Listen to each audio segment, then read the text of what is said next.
प्रधानमंत्री जी जब गए थे ईरान की यात्रा में, उन्होंने कहा भारत और ईरान की दोस्ती इतिहास से भी पुरानी है।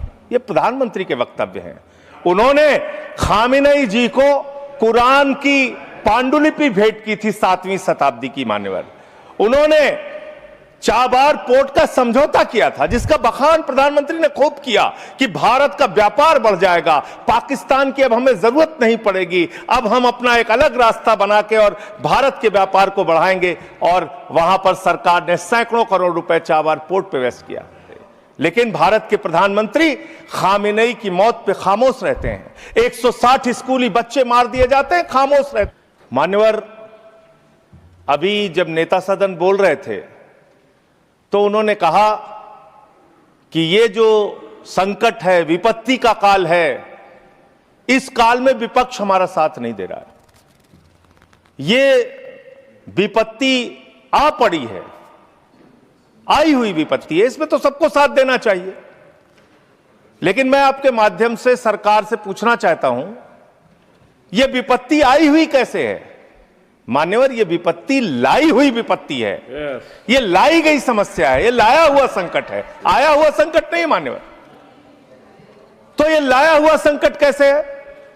देश की जनता को नहीं पता था मान्यवर, आपको भी नहीं पता था, हमको भी नहीं पता था, लेकिन आदरणीय प्रधानमंत्री जी को पता था, देश के विदेश मंत्री को पता था कि जो हार्मोज का समुद्री मार्ग है, वहां से भारत की जरूरत का 60% कच्चा तेल आता है मान्यवर, और 50% भारत के जरूरत की गैस आती है, उसी रास्ते से आती है।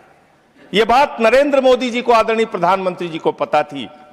तो मैं आपके माध्यम से पूछना चाहता हूं कि जब वो हार्मोज का समुद्री मार्ग 60% से ज्यादा ईरान के रास्ते में आता है, ईरान के कब्जे में आता है, तो ईरान से तू कौन मैं खामखा जबरदस्ती झगड़ा करने की आपको जरूरत क्या थी? इसलिए आपने जानबूझकर देश को संकट में डाला है। यह संकट आया हुआ संकट नहीं है, यह लाया हुआ संकट है। और इस लाए हुए संकट के सबसे बड़े जो प्रायोजित किया है जिन्होंने संकट, उसका नाम है देश के प्रधानमंत्री आदरणीय नरेंद्र मोदी जी।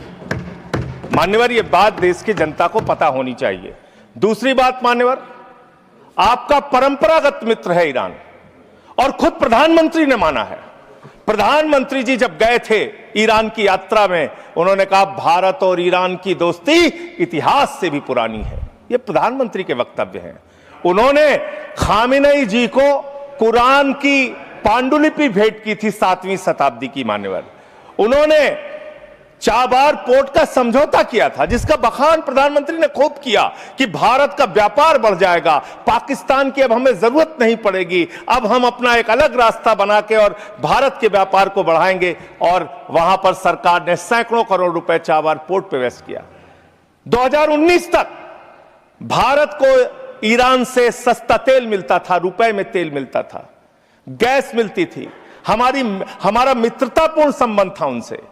लेकिन भारत के प्रधानमंत्री खामेनेई की मौत पे खामोश रहते हैं। 160 स्कूली बच्चे मार दिए जाते हैं, खामोश रहते हैं। और इतना ही नहीं मान्यवर, ईरानी नौसेना को हमने अपने युद्धाभ्यास में बुलाया, और जब वो नौसेना का जहाज वापस जा रहा था, 100 नौसैनिक मार दिए गए ईरान के, अमेरिका के द्वारा। प्रधानमंत्री खामोश। हमारे मेहमान मारे गए, एक शोक संवेदना के शब्द हमने नहीं बोले।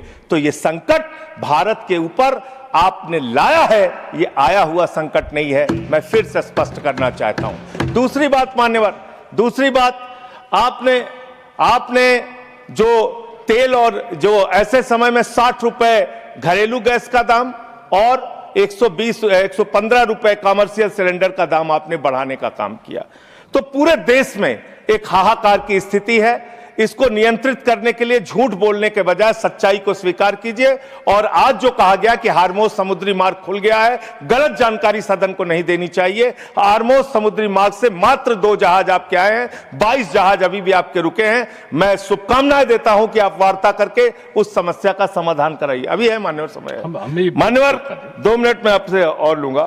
मान्यवर, दूसरा विषय, मैं आपके माध्यम से सरकार से अनुरोध करना चाहता हूं। हमारी सेना बहादुरी से देश की सुरक्षा के लिए लड़ती है, और उसके साथ साथ सेंट्रल आर्म्ड पुलिस फोर्स के लोग जो हमारे केंद्रीय सुरक्षा बल के लोग हैं वो भी लड़ते हैं, वो भी देश के लिए अपनी कुर्बानी देते हैं। पुलवामा में 40 जवानों ने अपनी शहादत दी।